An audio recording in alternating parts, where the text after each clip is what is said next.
반갑습니다, 성도 여러분. 12월 셋째 주 수요 저녁 예배 드리도록 하겠습니다.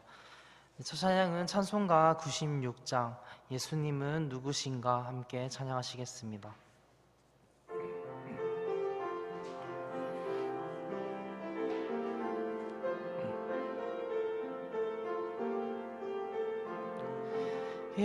예수님은 누구신가 우는 자의 위로와 없는 자의 풍성이며 천한 자의 높음과 잡힌 자의 노임 되고 우리 기쁨 되시네.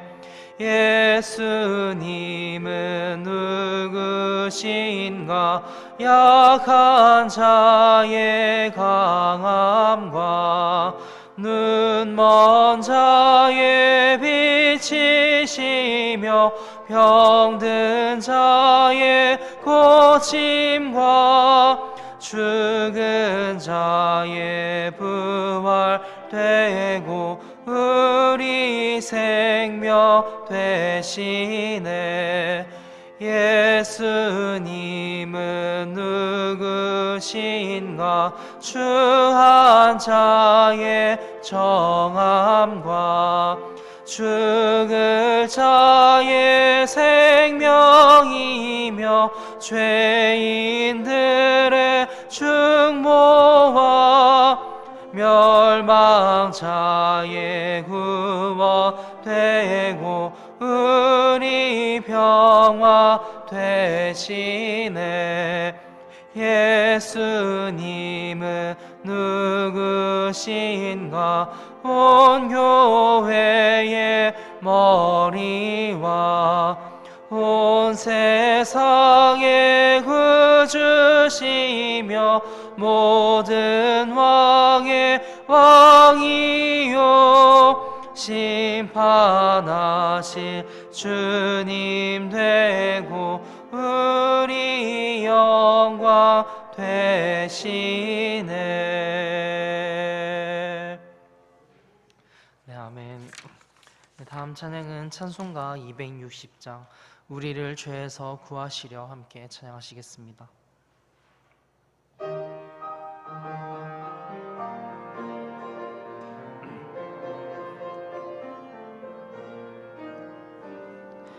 우리를 죄에서 구하시려 주 예수 십자가 지셨으니 기쁘게 부르세 할렐루야 나 구원 얻었네.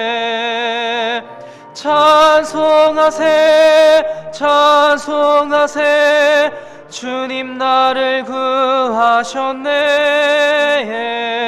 찬송하세 찬송하세 주가 구원하셨네. 우리를 주께서 구했으니 이전에 행하던 악한 일과 추하고 더러운 모든 죄를 온전히 버렸네. 찬송하세 찬송하세 주님 나를 구하셨네. 찬송하세 찬송하세 주가 구원하셨네.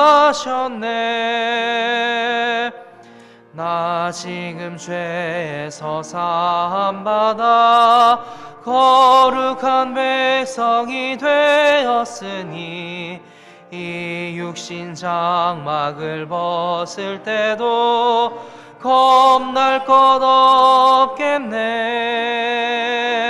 찬송하세 찬송하세 주님 나를 구하셨네.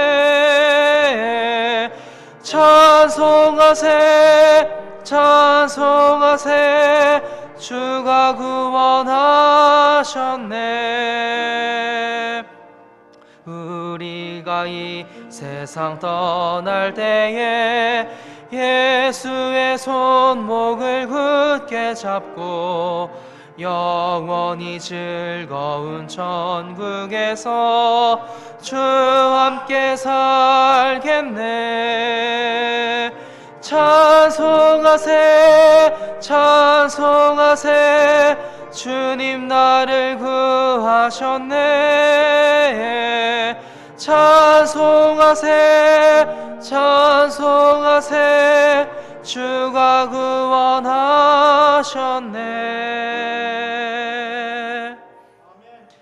네, 아멘. 이 시간 예배를 위해서 신정호 집사님 나오셔서 기도하시겠습니다.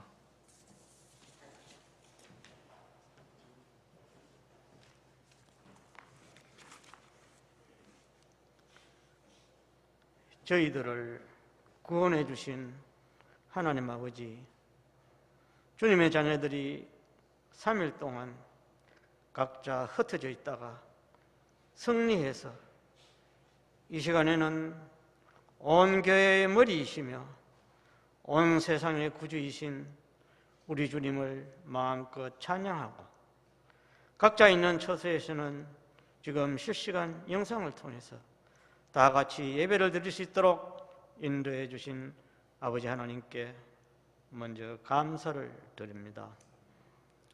저희들이 기도하면 항상 최상의 것으로, 가장 좋은 것으로 기도 응답해 주시는 고마우신 하나님 아버지, 오늘 저녁 다 같이 예배를 드리는 주님 자녀들의 간절한 기도 제목이 하나하나 응답받음으로 인해서 매 순간 주님의 사랑을 체험하면서 살아가는 삶과 주님의 향기를 드러내는 삶을 살 수 있도록 아버지께서 인도해 주시옵소서.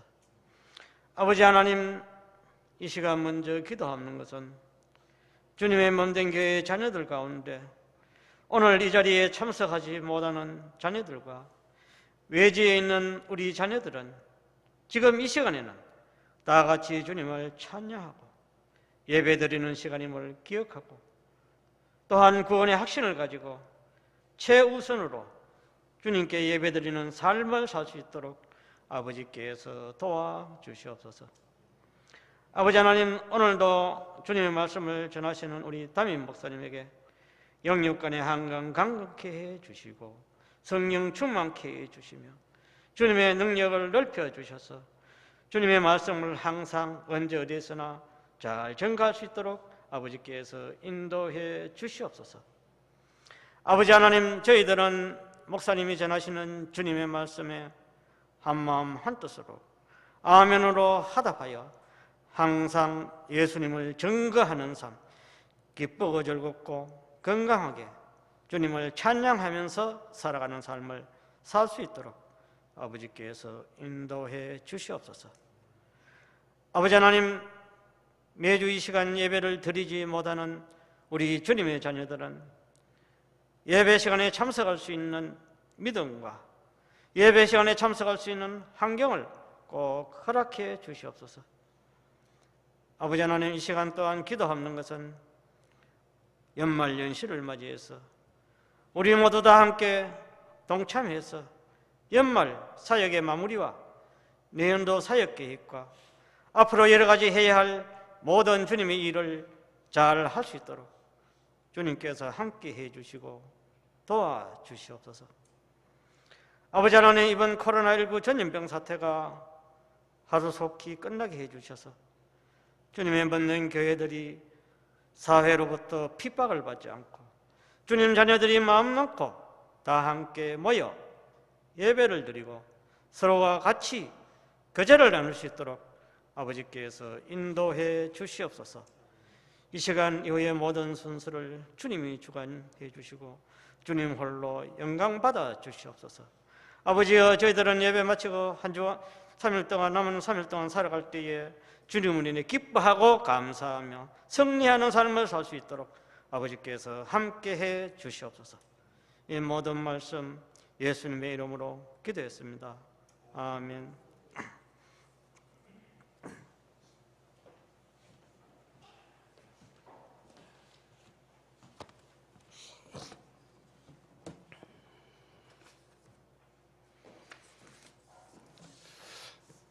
날씨가 많이 추워졌는데 잘 지내고 계십니까? 요즘 또 대구 지역에 교회들을 중심으로 코로나 확산이 되고 있어서 다들 조심하시고 마스크 잘 하시고 가능하면 외출을 줄이시고 또 사람들 만나는 것도 이제는 좀 줄여야 되겠다 생각이 듭니다. 수도권 지역이 좀 심한데요. 하나님께서 도와주셔서 빨리 이 사태가 좀 진정이 되고 예배드리는 일과 또 우리 일상생활이 빨리 회복이 되었으면 좋겠습니다. 교회 방송이 그 화요일 저녁에 구원상담 세미나가 끝이 나서 잠시 쉬었다가 내년 1월 달부터 화요일 날 저녁에 화요성경학교라는 제목으로 성경 공부를 하려고 합니다. 특별히 기도해 주시고요. 그 성경 공부에 참여하시려면 휴대폰에 컴퓨터에 줌이라는 프로그램을 설치를 하시면 나중에 제가 이 카톡으로 주소를 보내드리면 강의실에 들어오셔서 서로 얼굴을 보면서 같이 강의를 들을 수가 있습니다.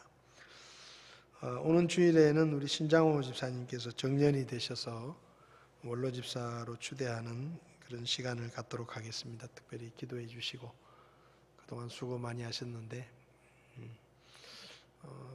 집사를 세우는 것도 영광스러운 일이지만 그 세우신 집사님이 아무 일 없이 정년까지 이렇게 잘 섬기고 또 은퇴를 하시는 것도 영광스러운 일입니다. 교회도 복이 되는 일이고요. 이번 주일날 지금 코로나 사태가 어떻게 될지 모르지만 기도하기는 이번 주일날 예배를 통해서 또 서로에게 복된 예배가 드려졌으면 좋겠습니다. 12월 달에 성탄 감사 예배를 25일 날 지금 계획하고 있습니다. 그리고 27일 날 송년주일 예배가 있고 올해 송구영신 예배는 저희들이 따로 모이지 않도록 그렇게 하겠습니다. 지금 코로나 사태도 그렇고 날씨도 많이 춥고 그래서 올해는 송구영신 예배를 쉬는 걸로 그렇게 하도록 하겠습니다.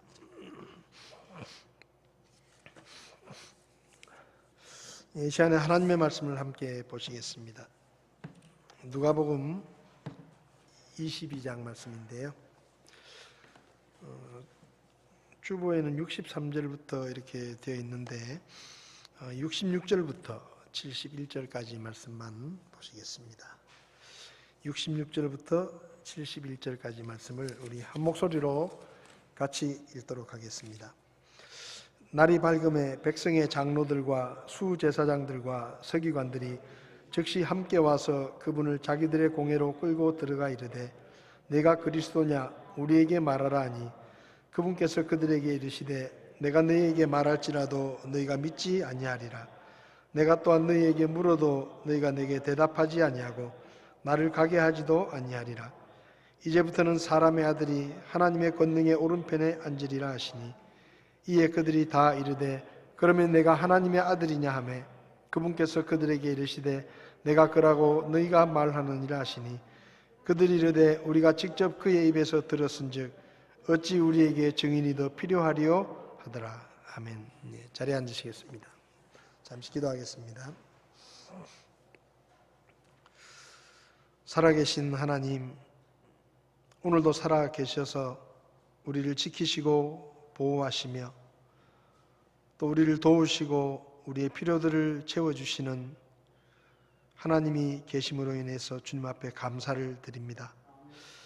죄인으로 태어나 죄인으로 죽어 영원한 멸망을 겪을 우리들에게 하나님의 사랑을 보여주시고 예수 그리스도를 구원자로 보내주셔서 믿음으로 구원받게 하시고 하나님의 나라를 소망하며 살 수 있도록 하나님의 자녀로 삼아주신 것도 하나님 앞에 감사를 드립니다.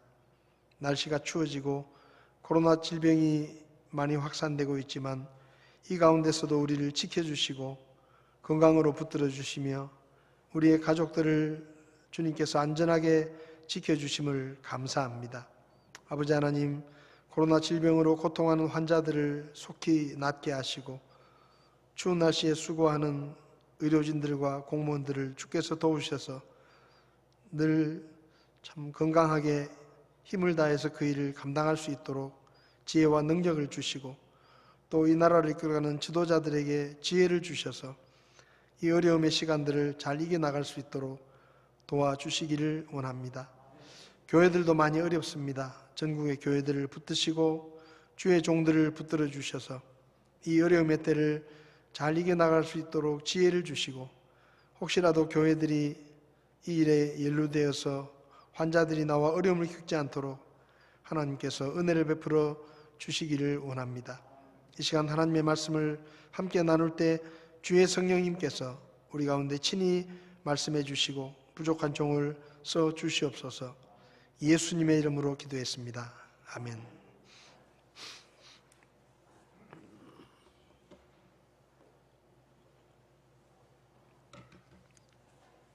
지난 시간에는 예수님의 수제자였던 베드로가 예수님을 부인하는 어쩌면 그의 생애의 가장 부끄러운 모습을 저희들이 살펴보았습니다.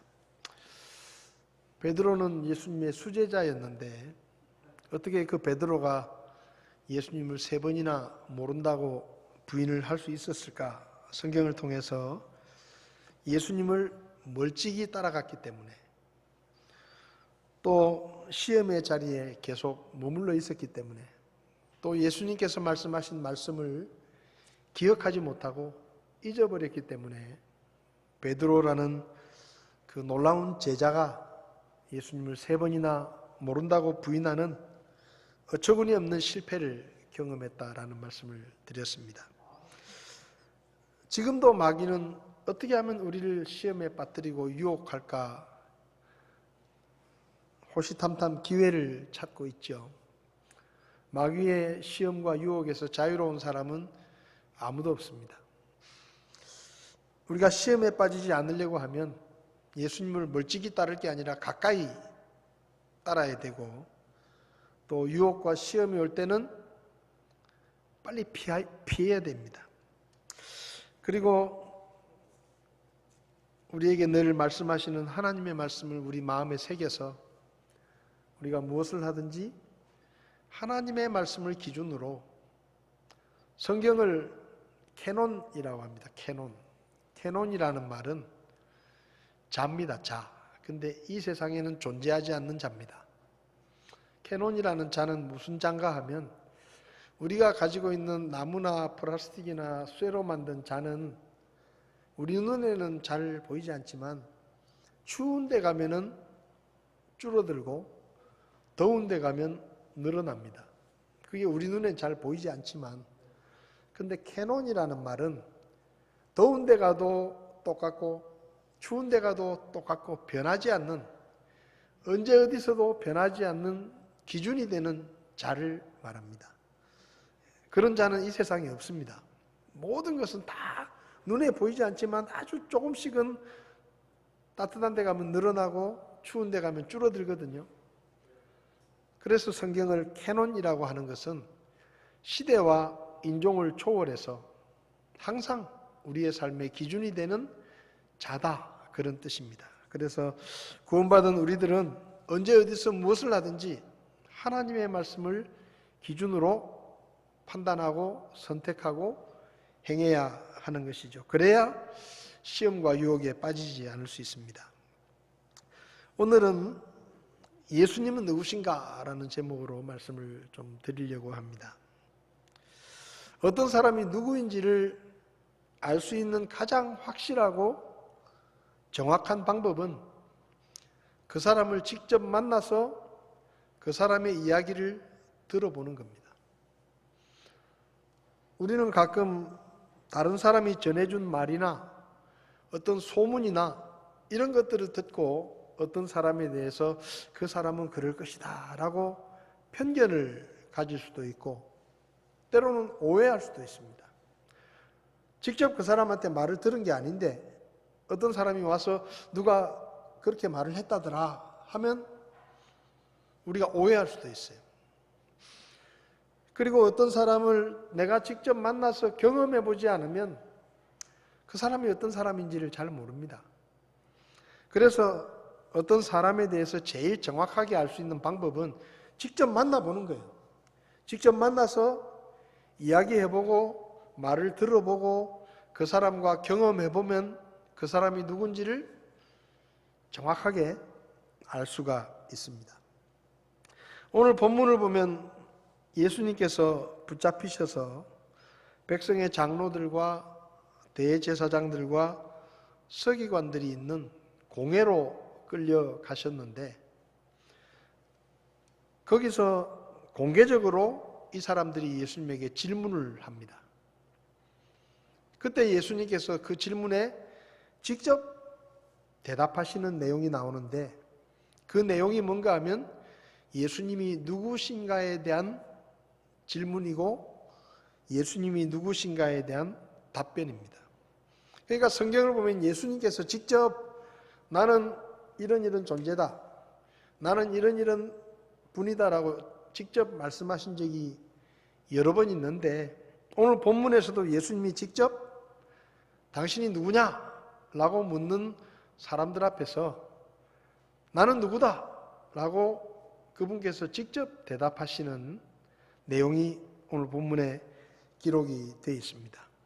그러니까 누군가를 통해서 예수님이 누구라고 듣는 게 아니고 예수님이 직접 자기가 누구라고 대답을 하시는 이 말씀을 보면 예수님이 누구신지를 우리가 좀 더 정확하게 알 수가 있습니다.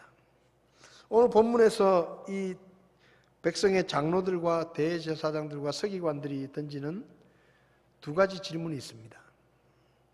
하나는 뭔가 하면 67절에 네가 그리스도냐? 이렇게 묻는 거예요.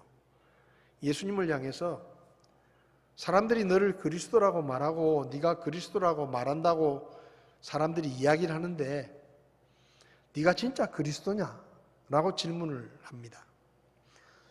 그 다음에 두 번째 질문은 70절에 네가 하나님의 아들이냐? 굉장히 중요한 질문이죠. 네가 그리스도냐?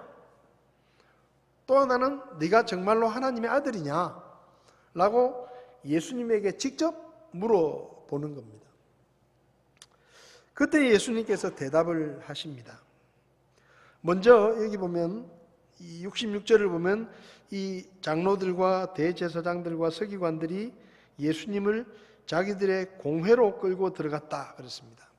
공회라는 말은 사내들인 의회를 말하는데 이 말은 지금 공개적으로 많은 사람이 지켜보는 가운데 질문을 하는 것이라는 거죠. 그냥 1대1로 만나서 둘이 대화하는 게 아니고 많은 사람이 지켜보는 가운데 공개적으로 네가 그리스도냐? 라고 묻는 겁니다. 그때 예수님께서 뭐라고 대답을 하셨는가 하면 67절을 보면 그분께서 그들에게 이르시되 내가 너희에게 말할지라도 너희가 믿지 아니하리라. 내가 또한 너희에게 물어도 너희가 대답하지 아니하고 나를 가게 하지도 아니하리라. 이렇게 대답을 하십니다. 다시 말하면 네가 그리스도냐라고 묻는데 내가 그리스도라고 대답을 하더라도 너희들은 애시당초 믿을 마음이 없다. 그리고 믿지도 않을 것이다. 그리고 내가 누군지 너희에게 물어도 너희들은 대답을 안 할 것이다. 한마디로 말하면 믿지도 않을 거면서 왜 묻냐 이 말이에요. 그렇잖아요. 네가 그리스도냐 묻는데 그리스도라고 말해도 너희가 믿지도 않을 거면서 왜 묻느냐는 겁니다. 그 말은 무슨 말이죠? 내가 그리스도라는 말이에요. 내가 그리스도인데 너희들은 아예 믿을 마음이 없기 때문에 대답을 해줘도 너희들이 믿지 않을 것이다. 그러면서 예수님께서 이제부터는 사람의 아들이 하나님의 권능의 오른편에 앉게 될 것이라고 69절에 말씀하십니다. 마가복음 14장을 보면 같은 내용이 기록이 되어 있는데 거기는 조금 다릅니다. 마가복음 14장을 보면 61절, 62절에 이렇게 적혀 있습니다. 그분께서 잠잠하시고 아무것도 대답하지 아니하시거늘 대제사장이 다시 그분께 물으며 그분께 이르되 네가 찬송받으실 이의 아들 그리스도냐 하매 예수님께서 이르시되 내가 그니라. 사람의 아들이 권능의 오른편에 앉아 있는 것과 하늘의 구름들 가운데서 오는 것을 너희가 보리라. 그러니까 누가복음에서는 예수님이 네가 그리스도냐라고 묻는 이 대제사장과 백성의 장로들에게 대답을 안 하신 것처럼 보이지만 마가복음 14장에서는 분명하게 네가 그리스도냐라고 물을 때 내가 바로 그리스도다라고 대답을 분명하게 하십니다. 여러분, 예수님이 누구십니까? 죄인을 구원하시기 위해서 하나님이 보내시겠다고 약속하신 구원자, 메시아, 그리스도, 바로 예수님이 그 구원자이십니다. 마태복음 11장을 보면 침례 요한이 감옥에 갇혀 있었는데 처음에 이 침례 요한이 예수님을 만났을 때는 보라, 세상 죄를 제거하시는 하나님의 어린 양이로다. 그렇게 예수님이 누구신지를 분명하게 이야기를 했거든요. 그런데 감옥에 갇혀 있으니까 이런저런 여러 가지 말들을 들으니까 침례 요한이 조금 헷갈렸는가 봐요.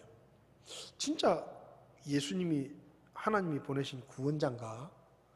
그런 약간의 혼동이 있어가지고 제자들을 예수님에게 보내가지고 예수님에게 물어보라고 시키는데 뭘 물어보라고 시키는가 하면 당신이 오신다고 하신 그분입니까? 아니면 우리가 또 다른 분을 기다려야 됩니까? 그렇게 물어보라고 시켜요.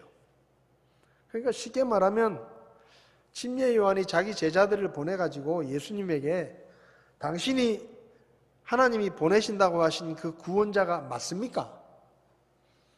만약에 아니면 우리가 다른 구원자를 기다려야 됩니까? 그렇게 물어보라고 제자들을 보냈습니다. 그때 예수님께서 마태복음 11장을 보면 4절에 예수님께서 그들에게 대답하여 이르시되 가서 너희가 듣고 보는 그것들을 요한에게 전해라 하고 말씀하시는데 그게 뭔가 하면 눈먼 자들이 시력을 받으며 다리 저는 자들이 걸으며 나병 환자들이 정결하게 되며 귀먹은 자들이 들으며 죽은 자들이 일으켜지며 가난한 자들에게 복음이 선포된다고 가서 전해라. 그리고 6절에 보면 누구든지 나로 인하여 실족하지 아니할 자는 복이 있다. 다시 말하면 누구든지 내가 그리스도인 것을 의심하지 않고 믿는 자들은 복이 있다라고 대답을 하십니다. 당신이 오신다고 하신 구원자이십니까? 라고 묻는데 예수님께서 내가 구원자다 아니다라고 대답을 하신 게 아니고 내가 행한 일들을 요한에게 가서 전해라. 여기서 오실 그분입니까? 라고 말한 게 바로 메시아라는 말입니다.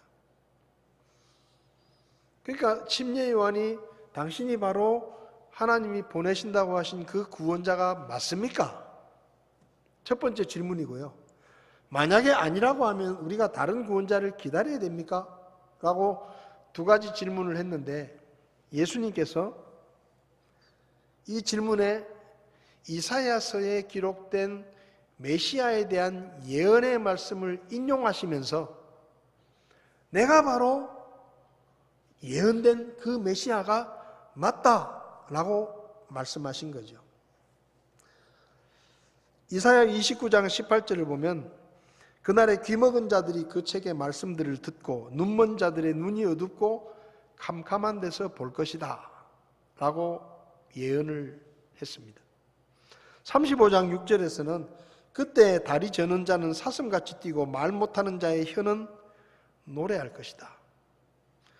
26장 19절에 주의 죽은 자들이 살겠고, 그러니까 지금 예수님께서 하실 일들을 예수님이 태어나기 700년 전에 기록된 이사야서에서 예수님이란 분이 이 세상에 가면, 구원자가 오면 그 구원자가 귀먹은 자들을 듣게 하고 눈먼 자들을 보게 하고 다리 저는 자들을 고쳐주고 말 못하는 사람은 말하게 도와주고 죽은 자들까지도 다시 살리실 것이다 라고 예언을 하신 거예요. 근데 이 예언의 말씀들이 예수님에게서 그대로 성취가 된 겁니다. 그러니까 침례 요한은 지금 감옥에 갇혀 있기 때문에 이런 얘기들을 잘 몰라요. 그러니까 예수님께서 행하시는 일들을 그냥 전해들을 뿐이지 자세히는 잘 모르는 겁니다. 그러니까 감옥에 갇혀가지고 내가 그 예수를 하나님의 어린 양이라 그랬는데 진짜로 그분이 메시아인가? 그런 의심이 드는 거예요.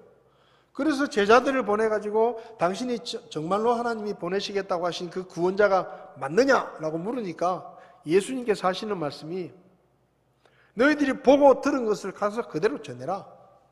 내가 눈먼 사람을 보게 하고 귀 먹은 사람을 듣게 하고 다리 저는 사람을 일으키고 말하지 못하는 사람을 말을 하게 하고 심지어 내가 죽은 자도 살리지 않았느냐.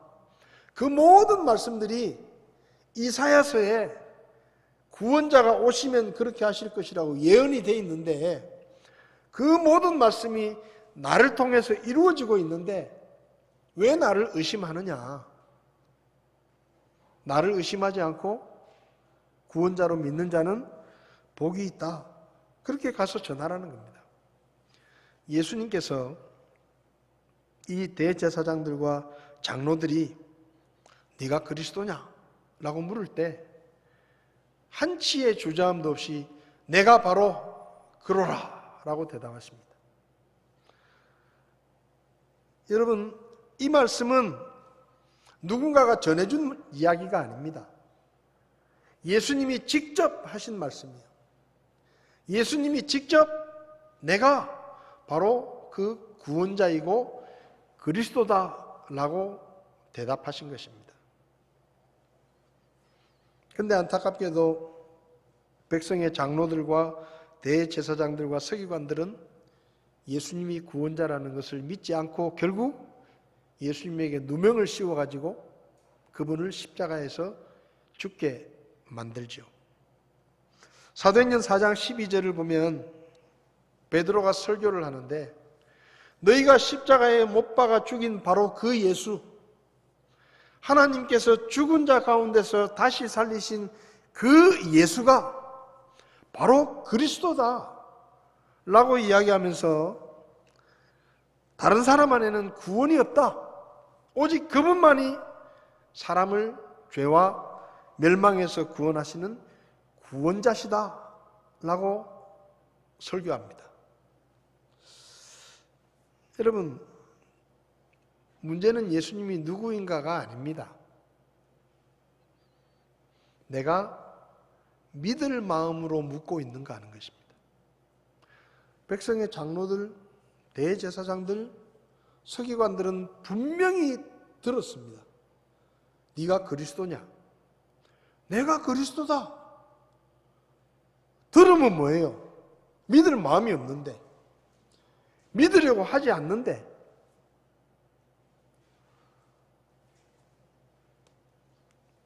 그런데 저와 여러분들은 2000년이 지났는데도 누군가를 통해서 그 말씀을 들었습니다.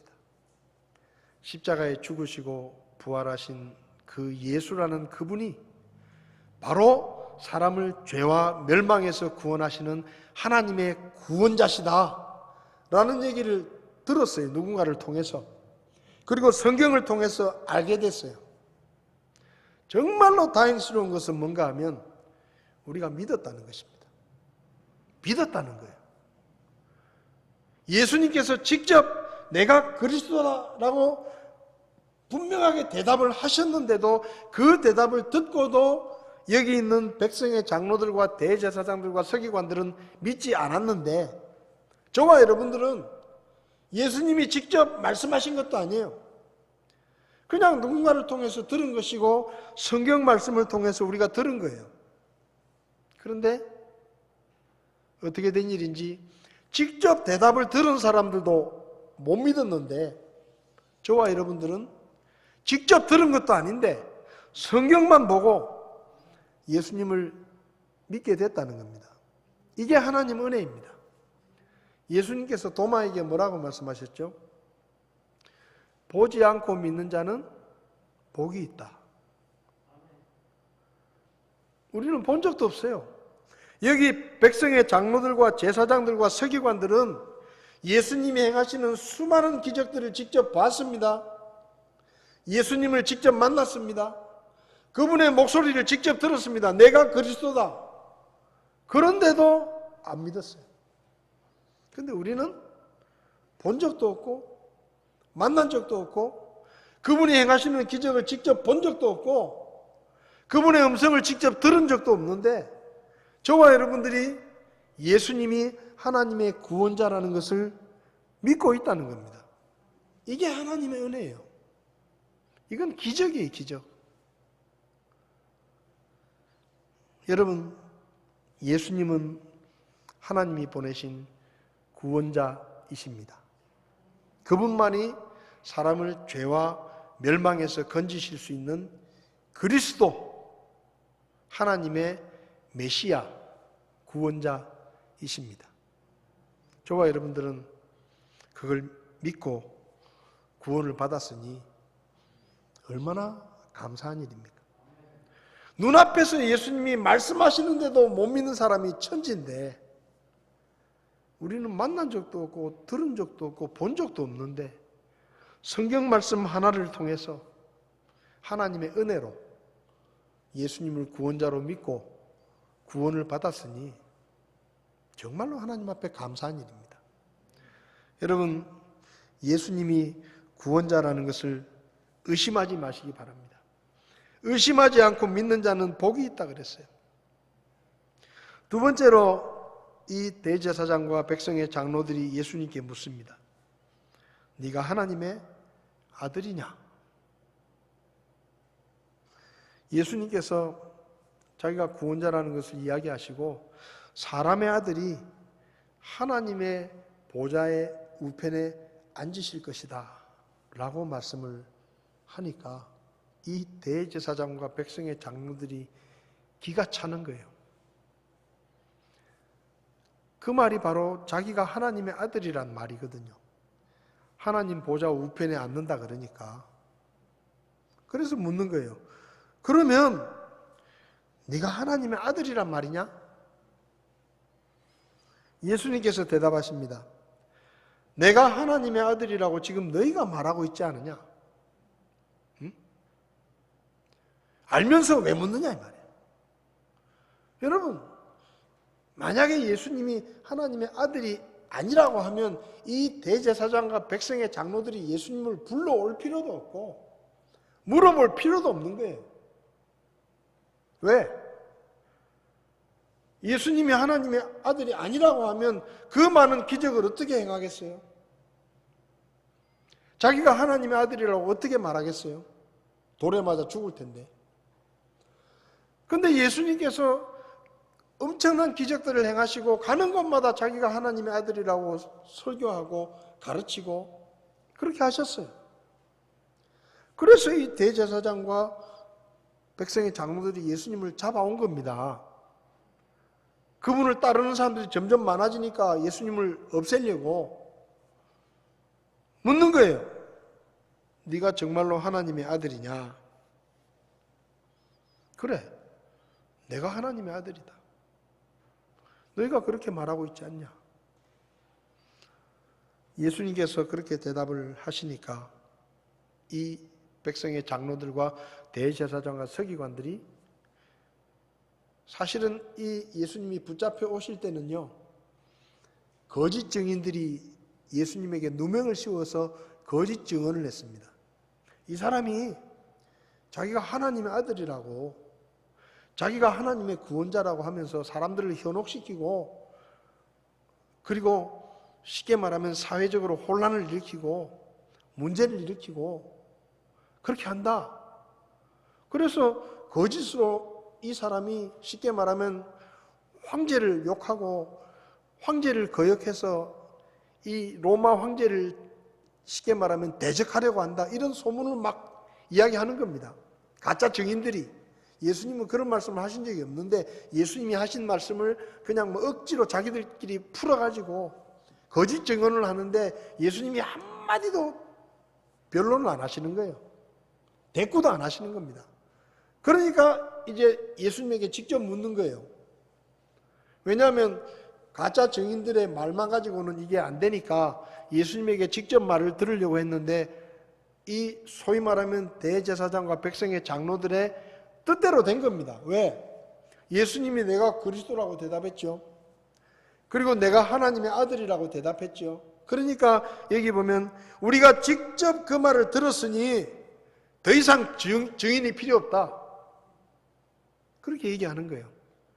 가짜 증인을 세워가지고 예수님에게 누명을 덮어 씌우려고 했는데 예수님이 직접 다 얘기를 했으니까 이제는 가짜 증인 필요 없다. 우리가 직접 다 듣지 않았느냐. 하나님의 아들도 아닌 게 하나님의 아들이라고 하니 이거는 신성모독이다. 쉽게 말하면 이제 이 사람을 죽일 구실을 찾았다 이 말입니다. 진실을 말해도 믿지 않는 거예요. 네가 그리스도냐? 내가 그리스도다. 네가 하나님의 아들이냐? 내가 하나님의 아들이다. 예수님은 지금 진실을 이야기하고 있는 것입니다. 그런데 믿을 마음이 없으니까 그 진실이 진실로 들리지 않는 거예요. 마가복음 14장을 보면 63절에서 65절에 이렇게 되어 있습니다. 이에 대제사장이 자기 옷을 찢으며 이르되 어찌 우리에게 증인이 더 필요하리요? 신성모독하는 말을 너희가 들었도다. 너희 생각은 어떠하냐? 하매 그들이 다 그분을 죽을 죄를 지은 자로 정죄하고 어떤 자들은 그분께 침을 뱉기 시작하며 그분의 얼굴을 가리고 주먹으로 그분을 치며 그분께 이르되 대언하라 하고 하인들은 손바닥으로 그분을 치더라. 여러분, 하나님의 아들이신 그분이, 구원자이신 그분이 내가 그리스도다, 내가 하나님의 아들이다라고 진실을 말했는데 대제사장들의 반응은 어떻습니까? 옷을 찢으면서 분노하고 어떤 사람은 예수님에게 침을 뱉고 얼굴을 가리고 주먹으로 치고 심지어는 그들의 하인들까지 나와서 손바닥으로 예수님을 때리고. 여러분, 하나님의 아들이 아무것도 아닌 피조물인 사람에게 침뱉음을 당하고 주먹질을 당하고 심지어 그 집의 하인들까지 쫓아나와서 예수님을 때리고 모욕하고 그런 일을 당하셨어요. 왜? 당신이 그리스도라고 사실을 이야기하고 당신이 하나님의 아들이라고 진실을 이야기했는데 사람들은 그것을 믿지 않고 예수님을 때리고 침을 뱉고. 여러분, 지금까지 살면서 혹시 누가 여러분에게 얼굴에 침 뱉은 적이 있습니까? 네? 혹시 여러분 얼굴에 누가 침 뱉은 적이 있으세요? 이건 사람도 당하기 힘든 일이에요. 그냥 보통 사람도 경험하지 못하는 모욕적인 일입니다. 그런데 하나님의 아들이신 그분이 이 땅에 오셔서 침뱉음을 당하고 심지어 하인들에게 뺨을 맞고 주먹질을 당하고. 왜 그러셨어요? 우리 때문에. 우리 때문에. 우리의 죄 때문에 그분이 우리 대신에 그런 모욕과 수치와 고난을 겪으신 것입니다. 마태복음 16장을 보면 예수님께서 제자들과 함께 가이사라 빌립보라는 곳에 들리셨는데 가이사라 빌립보는 이스라엘의 북쪽 끝쪽에 있는 헤르몬산에서 흘러나오는 요단 강물이 시작되는 지역에 있는 도시입니다. 근데 그 가이사라 빌립보에는 당시에 제우스 신전이 있고, 그 다음에 판 신전이 있고, 또 로마 황제들의 신전이 있어가지고 그 도시 전체가 신전들의 도시예요. 그러니까 한마디로 말하면 우상 숭배의 가장 중심지였던 곳이 가이사라 빌립보인데, 그 가이사라 빌립보는 빌립이라는, 헤롯 빌립이라는 유대의 한 왕이 황제에게 잘 보이려고 황제의 신전을 지어가지고 황제 숭배를 하는 도시였습니다. 거기 화려한 신전들이 있고 어마어마한 규모의 신전들이 있는데, 그 우상 숭배의 중심지에 제자들을 데리고 가신 예수님께서 제자들에게 물으십니다. 얘들아, 내가 가는 곳마다 사람들이 몰려들고 수많은 사람들이 나를 따라오는데 저 사람들이 도대체 내가 누구라고 저렇게 따라오는 거냐? 그러니까 예수님의 제자들이, 예수님, 어떤 사람은요 예수님이 친녀 요한이라고 합니다. 어떤 사람들은 또 예수님이 엘리야라고 합니다. 어떤 사람들은 또 예수님이 예레미야나 선지자들 중에 한 사람이라고 합니다. 사람들이 그렇게 생각한다는 거예요. 그때 예수님께서 제자들에게 물으시죠. 그래, 그러면 사람들은 그렇다 치고 너희는 내가 누구라고 생각하고 나를 따라다니느냐? 그렇게 물으십니다. 그때 용감한 베드로가 저요! 손을 들죠. 저요! 제가 합니다. 그 이야기해봐라. 주님은 그리스도시고 살아계신 하나님의 아들이십니다. 그렇게 대답을 해요. 그때 예수님께서 100점짜리 대답이다. 100점짜리 대답. 아주 만족해 하시면서 칭찬을 하시고 내가 이 반석 위에 내 교회를 세우겠다고 말씀하십니다. 교회는 예수님을 그리스도로 믿고 하나님의 아들로 믿는 믿음을 가진 사람들의 모임이 교회입니다. 중요한 건 이거예요. 예수님이 누구신지를 아느냐? 그게 아닙니다. 예수님이 누구신지를 믿느냐? 그것보다 더 중요한 게 있어요. 그럼 예수님을 믿고 나서 뭐가 어떻게 됐단 말이냐? 여러분, 우리가 예수님을 그리스도로 믿습니다. 그래서 구원을 받았죠. 그리고 우리가 예수님을 하나님의 아들로 믿습니다. 요한복음 1장을 보면 말씀이 육신이 되어서 우리 가운데 거하셨다 했는데, 그 말씀이 육신이 됐다라는 말을 하기 전에 무슨 말씀이 있는가 하면 그 말씀이 바로 하나님이시다라고 말합니다. 다시 말하면 우리가 하나님의 아들이라고 표현은 하고 있지만 우리가 하나님의 아들이라고 믿는 그 예수님이 삼위일체 하나님 중에 한 분이시기 때문에 바로 하나님이시란 얘기예요. 예수님이 바로 하나님이시란 얘기입니다. 자, 그러면 저와 여러분들이 예수님을 하나님으로 믿습니다. 그죠? 그렇지 않습니까? 여러분, 예수님을 하나님으로 믿습니까?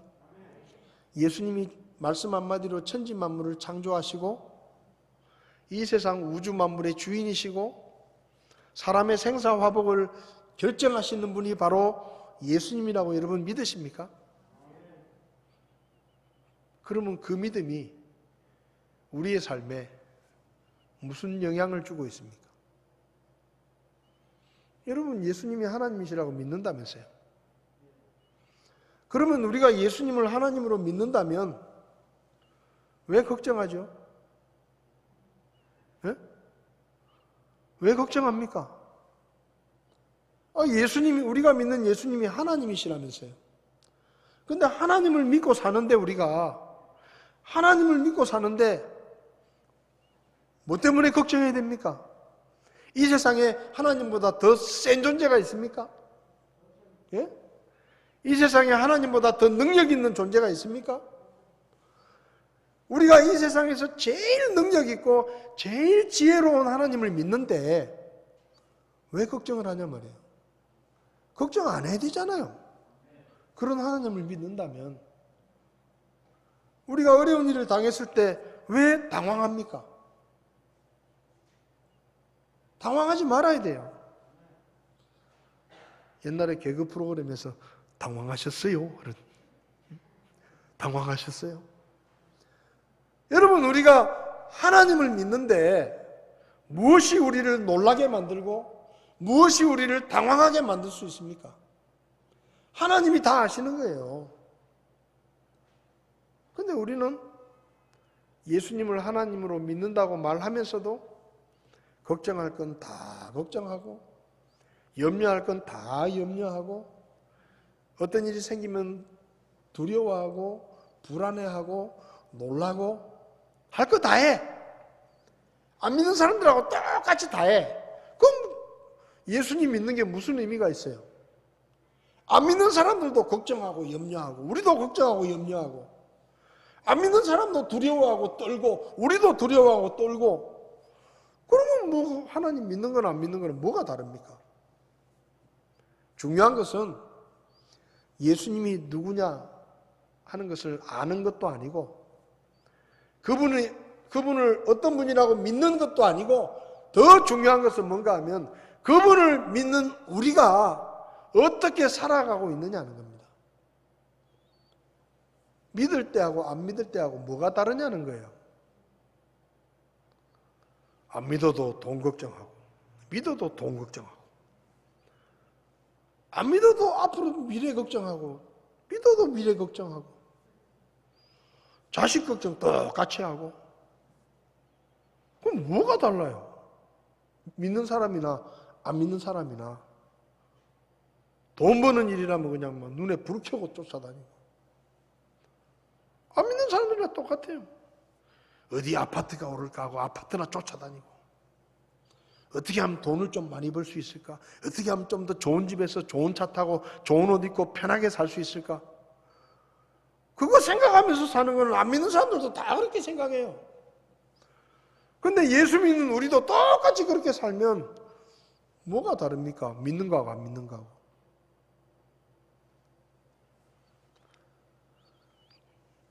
예수님이 누구인가를 아는 거 중요합니다. 예수님이 어떤 분이시라고 믿느냐 중요합니다. 근데 그보다 더 중요한 것은 뭔가 하면 그분이 누구신지를 알고 믿고 난 다음에 우리가 어떻게 그분을 대하고 어떻게 살아가느냐예요. 예수님이 하나님이시라고 믿습니까? 그러면 그분 말 좀 들으세요. 그분 말 좀 들으세요. 그분 말. 그분이 하나님이라면서요. 그런데 왜 성경 말씀대로 안 살고 내 마음대로 삽니까? 그분이 하나님이라면서요. 하나님은 틀리지도 않고 하나님이 하시는 말씀은 다 맞는데 왜 성경 말씀을 갖다 들이대면 그래도 내 생각에는 다르다고 왜 그렇게 삽니까? 예수님이 하나님이라면서요. 그러면 그분 말씀대로 살아야죠. 그분이 이 세상 역사의 주인이신데 우리 보고 염려하지 말라 그러면 아이고 신난다 염려 안 해야지 하고 그렇게 살아야죠. 하나님이 염려하지 말라는데 머리 끄적거리면서 그래도 이건 걱정이 돼요. 그거 뭐 믿는 거예요. 그게 안 믿는 거나 똑같지. 하나님이 염려하지 말라 그러면 저는 춤을 추겠어요. 아이고 세상에 하나님이 걱정하지 말라니까 아이고 세상 모르겠다. 다 맡기면 그만이에요. 맡기라 그러잖아요. 하나님이 맡기라는데도 그거 못 맡기고 떨고 있으면 그게 무슨 믿음이에요. 예수님을 하나님으로 믿는다면 믿는 사람처럼 사십시오. 하나님께 맡기세요. 여러분의 인생을 하나님께 맡기십시오. 그리고 하나님 말씀 좀 들으세요. 괜히 내 생각 이야기하고 내 고집 이야기하고 그렇게 하지 말고 하나님이 말씀하시면 아, 예, 맞습니다. 아멘. 그리고 그냥 들으세요. 손해보는 것처럼 보이고 그렇게 그 말 듣다가는 망할 것처럼 보이고 그 말 듣다가는 이 세상에서 어떻게 살아야 될지 모르겠다 싶을 만큼 어리석어 보이더라도 하나님의 말씀이라면 들으라 이 말입니다. 들으면 복이 옵니다. 하나님 말씀 들으면 복이 와요. 여기 지훈이가 앉아 있어서 그렇지만 지훈이가 올해 대학 입시를 준비하면서 제가 예배는 빠지지 마라. 수요일 예배도 꼭 드려야 된다. 그건 분명히 하나님이 갚아주실 거다. 제가 그렇게 얘기했어요. 근데 그것 여러분 제가 경험 안 하고 그렇게 얘기하는 게 아닙니다. 저는 수도 없이 그걸 경험했거든요. 내가 하나님 앞에 예배에 신실할 때 하나님이 나에게 무엇을 갚아주셨고 어떻게 나를 복 주셨는지 너무 많은 경험을 해가지고 우리 애한테도 네가 딴 애들 공부하고 있더라도 너는 교회 와서 예배 드려야 된다. 그 예배를 거의 안 빠지고 잘 드렸어요. 수시에서 합격을 해가지고 수능 시험도 안 쳤습니다. 근데 합격되고 나서 지훈이가 뭐라 그러는가 하면 하나님이 갚아주시긴 갚아주시는 것 같네요. 그러더라고요. 여러분 하나님 말씀을 들어서 손해본 사람 있으면 성경에서 찾아보세요. 하나님 말씀 들어가지고 망한 사람 있으면 성경에서 찾아보세요. 한 명도 없어요. 근데 하나님 말씀 들어가지고 저 지하 감옥에 있다가 하루아침에 총리가 된 사람도 있고 도망 다니다가 왕이 된 사람도 있고 자기 삼촌한테 배신당해가지고 아무것도 얻지 못했는데 하나님이 다 갚아가지고 품삯을 주신 그런 사람도 있습니다. 성경에 하나님의 말씀을 들어서 망한 사람 없어요. 실패한 사람 없습니다. 아멘 하셨죠? 그러면 제발 이 하나님의 말씀 좀 들으세요. 믿는다고 말만 하지 말고 믿으면 들으라 이 말이에요. 대제사장들, 장로들 네가 그리스도냐? 내가 그리스도다. 네가 하나님의 아들이냐? 그래 내가 하나님의 아들이다. 말하면 뭐예요? 안 믿는데. 우리도 똑같아요. 이게 하나님의 말씀이라고 말하면 뭐예요? 순종 안 하는데. 그러니까 우리의 삶이 고달프고 힘들고 지치는 거예요. 하나님 말씀 잘 들어보세요. 웃으면 복이 오는 게 아니고 하나님 말씀 들으면 복이 옵니다. 따라합시다. 하나님의 말씀을 잘 들으면 복이 넝쿨째 온다. 그게 하나님 말씀이에요. 예수님이 하나님이라고 믿는다면 이 말씀에 순종하시기 바랍니다. 기도하시겠습니다.